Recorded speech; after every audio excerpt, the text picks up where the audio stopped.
বিসমিল্লাহির রহমানির রহিম। সুপ্রিয় শিক্ষার্থী বন্ধুরা, আশা করি তোমরা ভালো আছো, সুস্থ আছো, সুন্দর আছো। আমরা আলোচনা করে যাচ্ছি পদার্থবিজ্ঞান দ্বিতীয় পত্রের সপ্তম অধ্যায়। আজকে আমাদের আলোচনার বিষয় আলোর সমবর্তন। আমরা এর আগে আলোর অপবর্তন, ব্যতিচার এগুলো সম্পর্কে জেনে এসেছি। আজকে আমরা আলোচনা করব আলোর সমবর্তন। সমবর্তনটা কি সেটা আমরা আগে জানি। আমরা অপবর্তন, ব্যতিচারে যে আলো যে একটা তরঙ্গধর্মী সেটা কিন্তু এই দুইটি আলোচনা থেকে আমরা জানতে পারিনি। আলোর বিভিন্ন ধর্ম সম্পর্কে জেনেছি, কিন্তু আলো যে তরঙ্গধর্মী এটা আমরা জেনেছি অপবর্তন এবং সমবর্তন থেকে। কিন্তু সেই তরঙ্গটা কোন তরঙ্গ, আর তরঙ্গ না দীর্ঘল তরঙ্গ, সেটা সম্পর্কে কিন্তু আমরা নিশ্চিত হতে পারিনি। অপবর্তন এবং সমবর্তন থেকে শুধু জেনেছি যে আলো তরঙ্গধর্মী, কিন্তু তরঙ্গ তো দুই প্রকার, আর তরঙ্গ এবং দীর্ঘল তরঙ্গ। কিন্তু আলো যে এই দুইটার মধ্যে কোন ধর্মকে প্রকাশ করে সেটা কিন্তু আমরা ওই দুই পরীক্ষা থেকে জানতে পারিনি। যেটা নিশ্চিত হওয়া যাবে এই আলোর সমবর্তন থেকে। আলোর সমবর্তনের পরীক্ষা থেকে সেটা নিশ্চিত হওয়া যাবে যে আলো কি ধরনের তরঙ্গ। সমবর্তনটা আসলে কি? আলো কোনো উৎস থেকে যখন উৎপন্ন হয় চারিদিকে ছড়িয়ে যায়, তরঙ্গ আকারে চারিদিকে ছড়িয়ে বিভিন্ন তলে সঞ্চারিত হয়। এই বিভিন্ন তলের সঞ্চালনের পরিবর্তে যদি আমরা এমন একটা ব্যবস্থা করি যে ব্যবস্থার মাধ্যমে আলো শুধু একটা তলেই সঞ্চারিত হবে, এটাকে বলা হচ্ছে আলোর সমবর্তন। সংজ্ঞায় বলা হচ্ছে যে প্রক্রিয়ায় বিভিন্ন তলে কম্পমান আলোর তরঙ্গকে একটি নির্দিষ্ট তল বরাবর কম্পমান করা যায়। যে প্রক্রিয়ায় এই কম্পমান আলোকে বিভিন্ন তলে আছে, আলোটা বিভিন্ন দিকে ছড়িয়ে যাচ্ছে বিভিন্ন তলে। যেমন এখানে দেখো, একটা চিত্র দেখানো হয়েছে, এই একটা তল, এই একটা তল, এই একটা তল, এই একটা তল, তাই না? একটা, দুইটা, তিনটা, চারটা তল চারিদিকে ছড়িয়ে যাচ্ছে, বিভিন্ন তলে তরঙ্গায়িত হয়ে যাচ্ছে, বিভিন্ন তলে ছড়িয়ে যাচ্ছে। এই বিভিন্ন তলের ছড়িয়ে যাওয়ার ভিতর থেকে মাত্র একটা তলের তরঙ্গকে সঞ্চারণ করার যে প্রক্রিয়া, একটা তল বরাবর কম্পমান করার যে প্রক্রিয়া, এটাই হচ্ছে আলোর সমবর্তন। এর কারণে কি সমস্যা হতে পারে? আমরা যেমন সানগ্লাস ব্যবহার করি না, সানগ্লাস কেন ব্যবহার করি? এই কারণেই কিন্তু এই আলোর অসমবর্তিত আলো, যে আলোটা উৎপন্ন হচ্ছে কোনো উৎস থেকে, সেটা হচ্ছে অসমবর্তিত আলো, চারিদিকে ছড়িয়ে যায়। এই ছড়িয়ে যাওয়ার কারণে আমাদের যে একটা চোখে যখন আলো লাগে তখন সেটা কিছু কিছু সময় দেখতে অসুবিধা হয়। যেমন আমরা অনেকেই মোটরসাইকেল চালাতে জানি, এই রাত্রে যখন মোটরসাইকেল চালানো হয় তখন যে গাড়ির যে আলোগুলো আসে, সেই আলো অসমবর্তিত আলো। আমরা যদি একটা নাইট ভিশন গ্লাস পরে নিই, সে অসমবর্তিত আলোকে সমবর্তিত করে আমাদের চোখে আসে, তখন আমরা সেটাকে ভালোভাবে দেখতে পাই। আমরা দিনের বেলায় সানগ্লাস ব্যবহার করি কেন? এই যে অসমবর্তিত আলোগুলো আমাদের চোখে যে সমস্যা করে, দেখতে দেখতে যে সমস্যাগুলো সৃষ্টি হয়, এ থেকে রেহাই পাওয়ার জন্যই কিন্তু আমরা এই সানগ্লাস ব্যবহার করি। অনেক সময় দেখবা তোমরা যারা ক্যামেরা ব্যবহার করো, ডিএসএলআর ক্যামেরা, দূরের কোনো বস্তু ছবি তোলার ক্ষেত্রে দেখা যায় অনেক সময় এই সূর্যের আলোতে সেই ছবি ডিস্টার্ব হয়। সেই স্পষ্ট ছবি তোলার জন্য আমরা কি করি, তার সামনে একটা এই প্রোটেক্টর লাগিয়ে নিই, যেটা পোলারাইজেশন গ্লাস বলা হয়। এই যে গ্লাসটা আমরা ব্যবহার করি, এই ব্যবহার করার কারণে ওই আনপোলারাইজড বা অসমবর্তিত যে আলো, এই আলোকে বাধা দেয়, দিয়ে শুধুমাত্র সমবর্তিত একটা তলের আলোকে ভিতর দিকে ওই গ্লাসের ভিতর দিয়ে পাস করতে দেয়, যার কারণে ছবিটা স্পষ্ট দেখা যায়। ক্লিয়ার? আমরা অনেকেই কম্পিউটার মনিটরে গ্লাস ব্যবহার করি, আই প্রোটেক্টর বলা হয়, তাই না? এটাও কিন্তু সেই পোলারাইজড গ্লাস। ঠিক আছে? তাহলে আমরা এই যে গ্লাসগুলো ব্যবহার করি সেটা কি কারণে? এই অসমবর্তিত আলোকে সমবর্তিত করার জন্য, একটা তলকে শুধুমাত্র পাস করতে দেবে, বাকিগুলো বাধা দেবে। আমরা অনেক সময় সূর্যের দিকে তাকাতে পারি না, আমরা যদি কোনো কালো গ্লাস ব্যবহার করি, বা অনেকে দেখো এই যে সূর্য গ্রহণের সময় আমরা কি করি, যে এক্স রে যে পেপার দিয়ে ভিতর দিয়ে দেখলে আমরা স্পষ্ট দেখতে পাই। এটা কি করে? অসমবর্তিত আলোকে সমবর্তিত করে। ক্লিয়ার? তাহলে সমবর্তন সম্পর্কে আমরা ধারণা পেলাম যে বিভিন্ন প্রক্রিয়ায় তলে কম্পমান আলোর তরঙ্গকে একটা মাত্র তল, নির্দিষ্ট তল বরাবর কম্পমান করা যায়। এই প্রক্রিয়াটাকে বলা হচ্ছে আলোর সমবর্তন বা পোলারাইজেশন। এটা বোঝার জন্য আমরা একটু উদাহরণে ফিরে যাই। মনে করো এমন একটা স্লিট,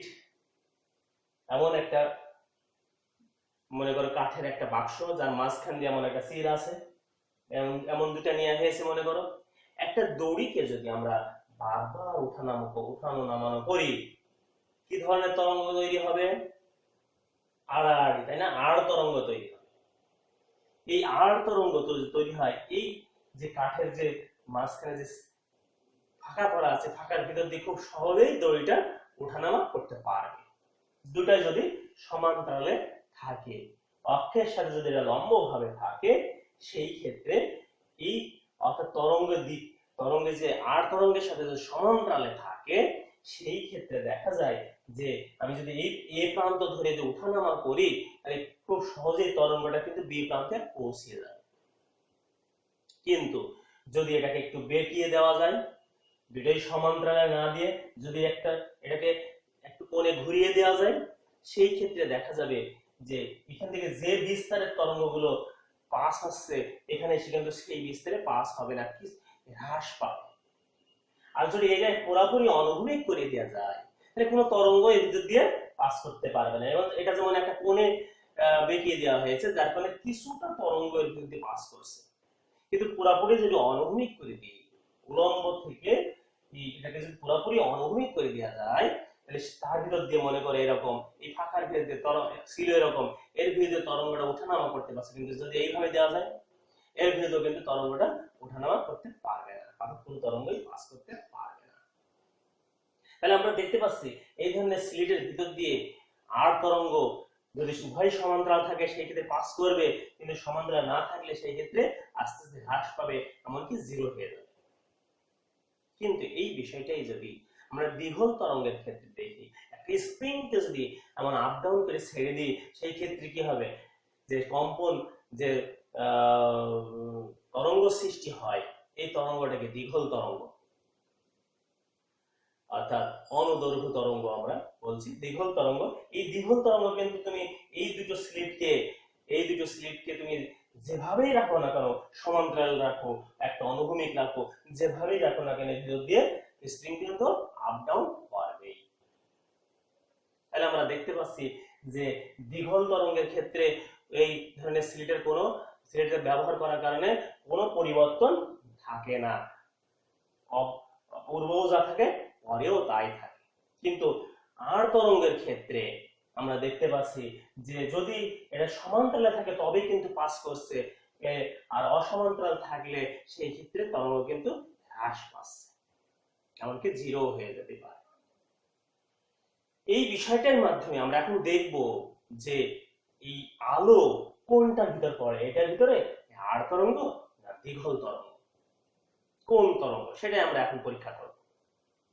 আর এটা পরীক্ষা করার জন্য আমরা এক ধরনের ক্লাস বিভিন্ন রাসায়নিক অক্সাইডের মাধ্যমে তৈরি টুরমালিন ক্লাস নামক এক ধরনের পদার্থ ব্যবহার করব, যেটার আকৃতি এরকম ষড়ভুজ আকারের একটা প্লেট।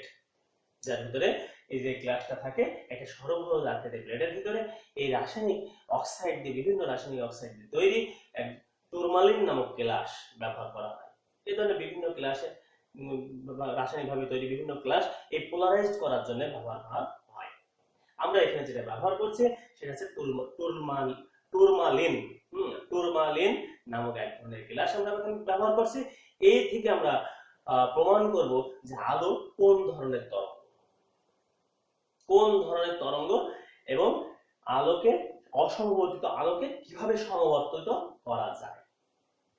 এখন আসো আমরা মনে করো ওই যে আমরা গতদিন আলোচনা করে এসেছিলাম অপবর্তন গ্রেডিং, তাই না? গ্রেডিং এর ক্ষেত্রে যে গ্রেডিং যে ব্যবহার করছিলাম তার ভিতরে অনেকগুলো ছিল না? মনে করো সেই ধরনের একটা গ্রেডিং এখানে ব্যবহার করা হয়েছে, অনুভূমিকের সাথে লম্বভাবে রাখা হয়েছে। এই অনুভূমিকের সাথে যখন লম্বভাবে রাখা হচ্ছে, দেখো এখানে একটা আলোক উৎস দেখানো হয়েছে। এই আলোক উৎসটা কি? এখানে এস আলোক উৎস। আর এখানে যে আলোটা চারিদিকে ছড়িয়ে যাচ্ছে তার মানে কি অসমবর্তী তল, বিভিন্ন তলে।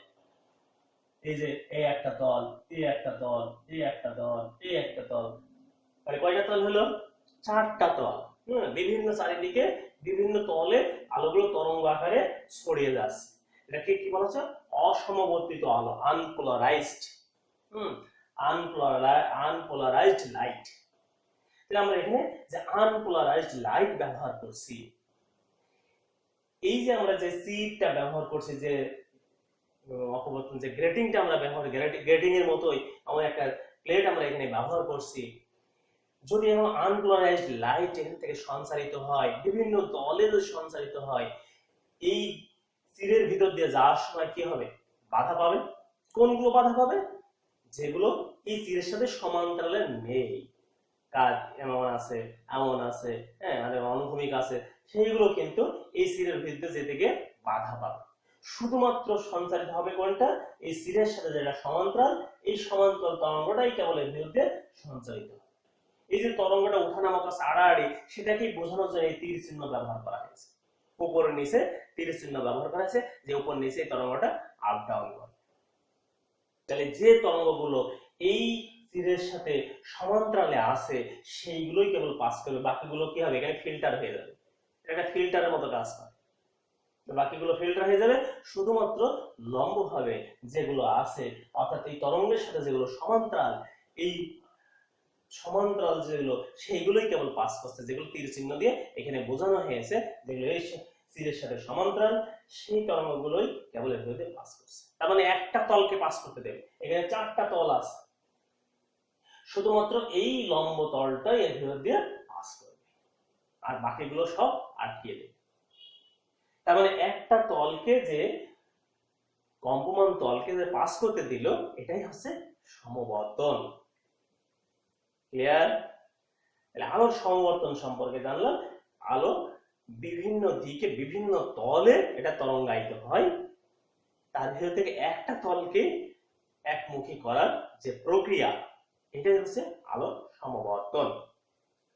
এখন আসো এই সমবর্তন সম্পর্কে আরেকটু জানি। আমরা দেখলাম যদি এই আলো আর তরঙ্গ না হয়ে দ্বিগুণ তরঙ্গ হয়, এই স্প্রিং এর মতো হয়, সেই ক্ষেত্রে পাস করবে কিনা তারই আমরা একটা পরীক্ষা দিই। দেখো এখানে দুটা টুরমালিন গ্লাস ব্যবহার করা হয়েছে, দুটাকেই কিন্তু অক্ষের সাথে লম্বভাবে রাখা হয়েছে এবং পরস্পর সমান্তরালে রাখা হয়েছে। যখন সমান্তরালে রাখা হচ্ছে, এই যে অসমবর্তিত আলো, আনপোলারাইজড লাইট, এই অসমবর্তিত আলো যখন এই গ্লাসের ভিতরে যাবে, গ্লাসের মাঝ বরাবর যাবে, একটা অক্ষ কল্পনা করা হয়েছে, তার মানে একটা সির বা স্লাইড কে বোঝানো হয়েছে। ক্লিয়ার?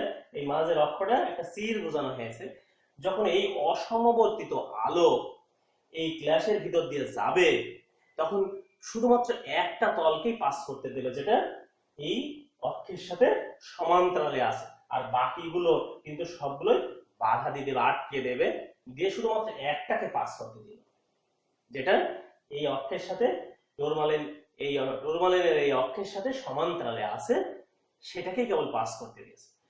দ্বিতীয় পাশে এটাকেও সে একইভাবে রাখা হয়েছে, তাহলে আমরা এই যে একই ভাবে যে রাখছি সেই ক্ষেত্রে এটাও কি হবে, শুধু সমান্তরালে যেগুলো আছে সেইগুলোকে পাস করতে দেবে।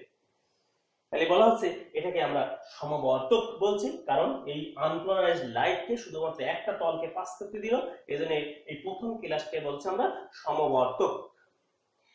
এবার দ্বিতীয় ক্লাসে যখন আসছে শুধুমাত্র এটাতে একটা তলই আছে, তাহলে এই একটা তলকেই পাস করতে দিচ্ছে, এটাকে আমরা বলছি বিশ্লেষক।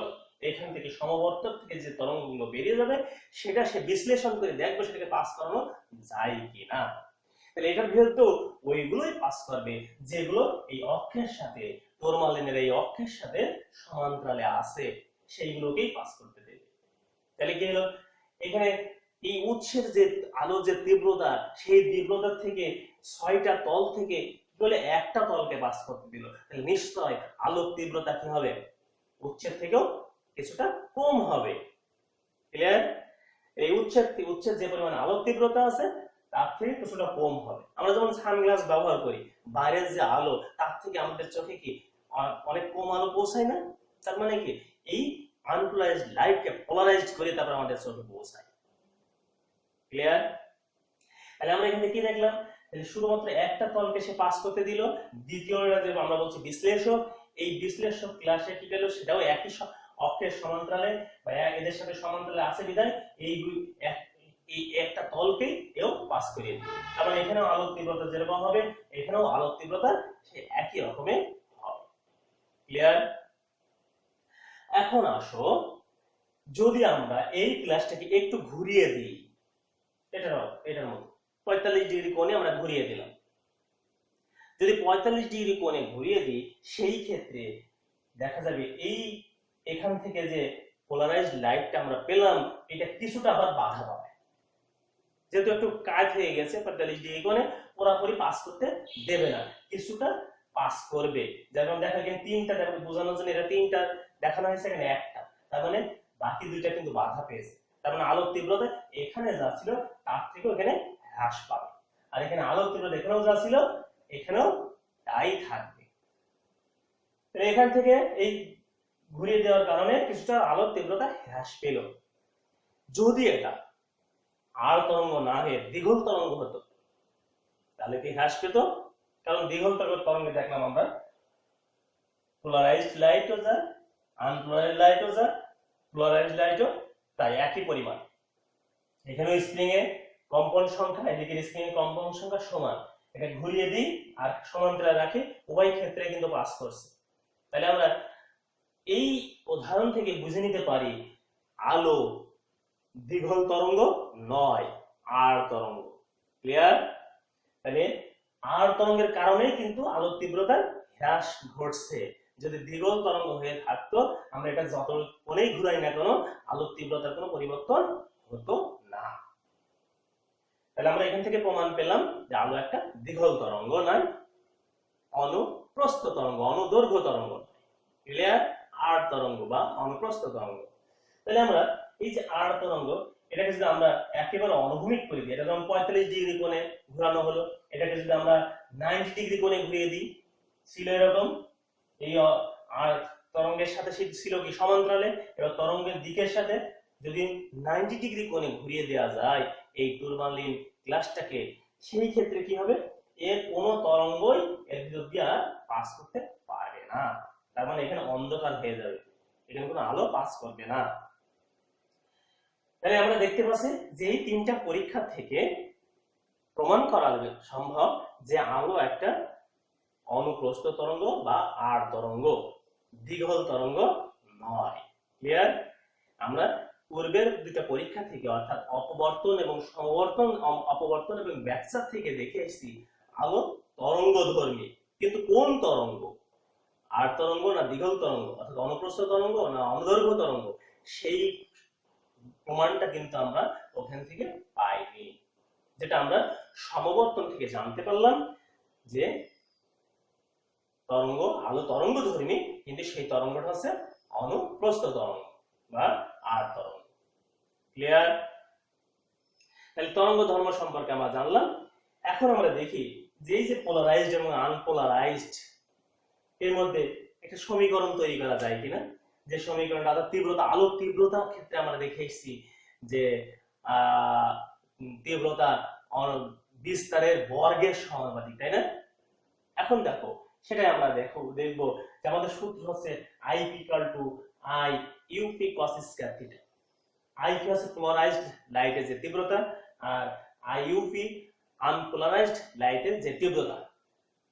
এই দুইয়ের অনুপাত যদি 1 হয়ে থাকে তাহলে বুঝতে হবে ওটা উভয় সমবর্তক এবং বিশ্লেষক উভয়ের ক্ষেত্রে উভয় সমান্তরালে আছে এবং আলোর তীব্রতা এখানে আমরা সর্বোচ্চ পাবো। ক্লিয়ার? এমনি উচ্চ থেকে এখানে আমাদের কম আসবে, যেহেতু 6টা তলের মধ্যে একটা তল আসছে, সেই ক্ষেত্রে তীব্রতা একটু কম হবে। এই আনপোলারাইজড লাইটের তুলনায় পোলারাইজড লাইট, এই পোলারাইজড লাইটের অনুপাত যদি 1 হয়ে থাকে সেই ক্ষেত্রে কেবল আমরা এটাকে বলবো যে উভয় ক্লাসই সম অক্ষ আছে এবং সমান্তরালে আছে এবং আলোর তীব্রতা সমান। কিন্তু এটাকে যদি আমরা 45 ডিগ্রি কোণে ঘুরিয়ে দিই সেই ক্ষেত্রে আনপোলারাইজড লাইট এবং পোলারাইজড লাইটের অনুপাতে হ্রাস পেয়ে যাচ্ছে 1/√2, একের থেকে কমে যাচ্ছে। তার মানে এই যে কোণের উপরও নির্ভর করছে, আমরা cos দিয়ে প্রকাশ করার চেষ্টা করছি এই মানটাকে বোঝানোর জন্য, যে আমরা দেখছি এখানে cos এর মান, cos 45 ডিগ্রি মান কমে যাচ্ছে, তার মানে এখানে আলোর তীব্রতা কি আছে? হ্রাস পাচ্ছে। এই যে polarised light, polarised IP equal to IUP cos square theta, তার মানে পোলারাইজড IP এর মানটা কি আছে? হ্রাস পাচ্ছে। এটা যদি আরো ঘুরিয়ে দিই 90 ডিগ্রি কোণে যদি ঘুরিয়ে দেওয়া যায় সেই ক্ষেত্রে দেখা যাবে এখানে কোনো লাইট পাস করছে না, সেটাকেই সমীকরণের মাধ্যমে প্রকাশ করা গেছে যে পোলারাইজড লাইটের যে তীব্রতা সেটা একেবারে 0 হয়ে যাবে। ক্লিয়ার? তাহলে আমরা এখান থেকে একটা সমীকরণের সম্পর্কে একটা সূত্র পেলাম, এই সূত্র থেকেও আমরা আলোর তীব্রতার পরিমাপ করতে পারব। তাহলে আমরা এতক্ষণ যে আলো সমবর্তন বিষয়টা যে কি সে সম্পর্কে আমরা ধারণা নিলাম, যেটা আমরা বাস্তব একটা উদাহরণের মাধ্যমে দেখলাম যে চিপটা বা কিভাবে থাকলে কিভাবে পাস করবে, আলো কি তরঙ্গ সেটা প্রমাণ করার জন্য আমরা একটা ক্লাস, টুরমালিন ক্লাস ব্যবহার করলাম। সেই ক্লাসের মাধ্যমে আমরা এখানেও প্রমাণ করতে সক্ষম হলাম যে আলো অনুপ্রস্থ তরঙ্গ, অনুদৈর্ঘ্য তরঙ্গ নয়। আলো যে তরঙ্গধর্মী, তার তরঙ্গধর্মী কোন তরঙ্গ সেটা আমরা আগে প্রমাণ করতে সক্ষম হলাম এবং সেই সাথে প্রমাণ করলাম কি আলোর তীব্রতা, অর্থাৎ পোলারাইজড লাইটের তীব্রতা কেমন হলে আমরা বুঝবো যে আলোর তীব্রতা বেশি না হ্রাস পাচ্ছে না বৃদ্ধি পাচ্ছে, সেটা আমরা একটা সমীকরণের মাধ্যমে প্রমাণ করতে সক্ষম হলাম। এখন আমরা দেখি যে এই যে পোলারাইজড লাইট, আনপোলারাইজড লাইটের তীব্রতা, এই তীব্রতা উপরে আমরা একটা যদি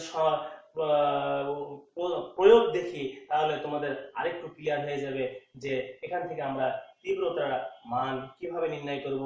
আর এই সমবর্তন কোণ, যেটাকে আমরা থিটা দিয়ে প্রকাশ করছি, অনেক সময় তোমাদের বলতে পারে সমবর্তন কোণ নির্ণয় করো, এই থিটা কোণটাকে বলা হচ্ছে সমবর্তন কোণ। অর্থাৎ এই যে গ্লাসটা অক্ষের সাথে কত ডিগ্রি কোণ করে আছে এটাকে বলা হচ্ছে সমবর্তন কোণ। অর্থাৎ কত ডিগ্রি কোণে থাকলে আলোর তীব্রতা কেমন হবে সেটা আমরা দেখব। যেমন এখানে দেখলাম 0 ডিগ্রি কোণে থাকলে সমবর্তন তীব্রতা সবচেয়ে বেশি থাকছে, অর্থাৎ এটা 0 ডিগ্রি, অর্থাৎ এই তরঙ্গের সাথে কিন্তু 0 ডিগ্রি, অর্থাৎ তরঙ্গের সমান্তরালে, যে তরঙ্গের সমান্তরালে এই গ্লাসটা আছে, পোলারাইজড হচ্ছে, তরঙ্গের সমান্তরালে আছে বিধায় এর কোণটাকে আমরা বলছি 0 ডিগ্রি। এই তরঙ্গের সাথে এটা 45 ডিগ্রি কোণে আছে, আমরা এই জন্য cos স্কয়ার 45 ডিগ্রি লিখছি। আর এটা তরঙ্গের সাথে দেখো এটা 90 ডিগ্রি কোণে আছে, অর্থাৎ এই অক্ষের সাথে 0 ডিগ্রি কোণে, কিন্তু তরঙ্গের সাথে 90 ডিগ্রি কোণে আছে, এজন্য আমরা cos 90 ডিগ্রি লিখলাম। ক্লিয়ার? আমরা দেখি এই যে সূত্রটা শিখলাম, এই সূত্রের উপরে আমাদের একটা প্রয়োগ দেখলে তোমরা আরেকটু ক্লিয়ার হতে পারবা যে আসলে সমবর্তন কি, সমবর্তন কোণটা আমরা কিভাবে নির্ণয় করব সেটা আমরা একটু বুঝে নিই। দেখো একটা প্রয়োগ দেখি আমরা, যদি দুটো পোলারাইজ ফিল্টার, আমরা যখন দুটো পোলারাইজ ফিল্টার ব্যবহার করছি, সমবর্তক এবং বিশ্লেষক, এই দুটো পোলারাইজ ফিল্টারকে এমন ভাবে সাজানো দরকার পরে জানাতা আপাতিত আলোর তীব্রতা কমিয়ে 2/3 করে দিবে।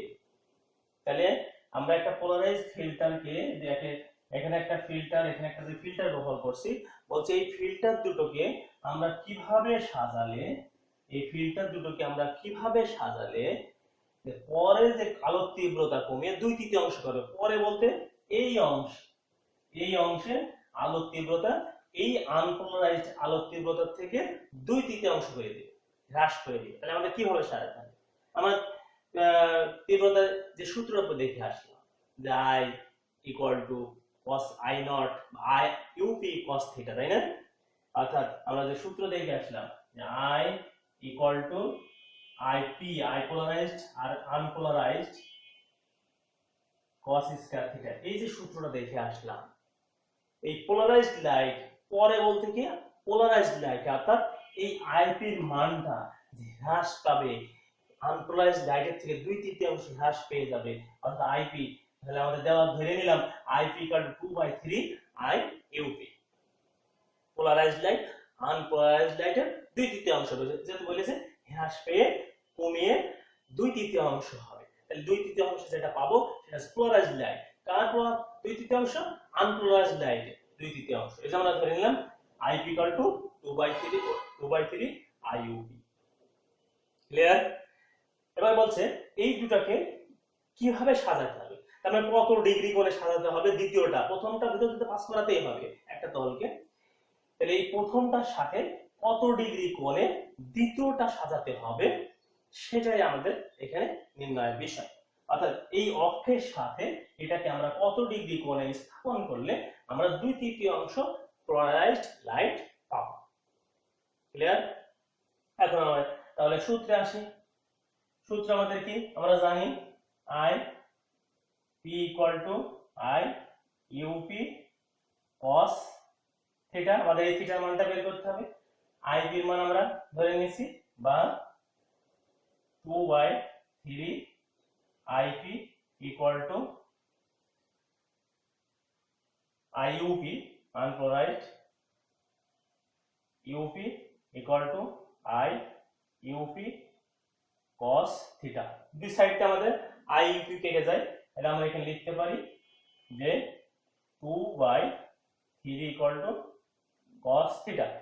এখান থেকে আমরা এই স্কয়ার, আমরা এখান থেকে cos কে সাইড চেঞ্জ করে নিতে পারি, তাহলে cos স্কয়ার বা cos থিটা ইকুয়াল টু √2/3 বা theta equal to cos inverse √2/3। এটাকে যদি আমরা একটু ক্যালকুলেটর ধরে ক্যালকুলেশন করি, দেখবা থিটার মানটা আসছে 35.26 ডিগ্রি, প্রায়।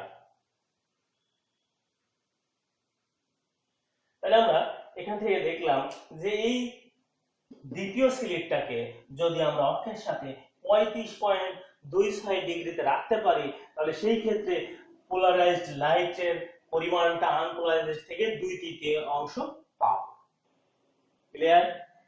তাহলে আমরা এই স্লিট দুটো কিভাবে বিন্যাস করলে আমরা তীব্রতার পরিমাণটা কেমন পাবো, হ্রাস পাবো কখন, বৃদ্ধি পাবে কখন, সর্বোচ্চ হবে কখন, সেটা আমরা দেখলাম। যে দ্বিতীয় স্লিটটাকে যদি আমরা ঘোরাতে থাকি, বিভিন্ন কোণে ঘোরাতে থাকে, আলোর তীব্রতা হ্রাস পাবে। শুধুমাত্র সবচেয়ে আমরা বেশি পাবো কখন, যদি দুটো স্লিটকেই আমরা সমান্তরালে রাখি, সেই ক্ষেত্রে আমরা সর্বোচ্চ তীব্রতা পাবো, তাই না?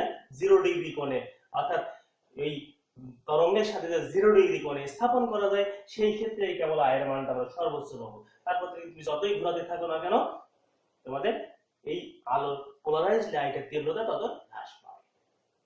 ক্লিয়ার? তাহলে আমরা একটা প্রয়োগ সম্পর্কে জানলাম, তীব্রতা সম্পর্কে জানলাম, মোটামুটি সমবর্তন সম্পর্কে তোমাদের একটা ধারণা চলে আসছে।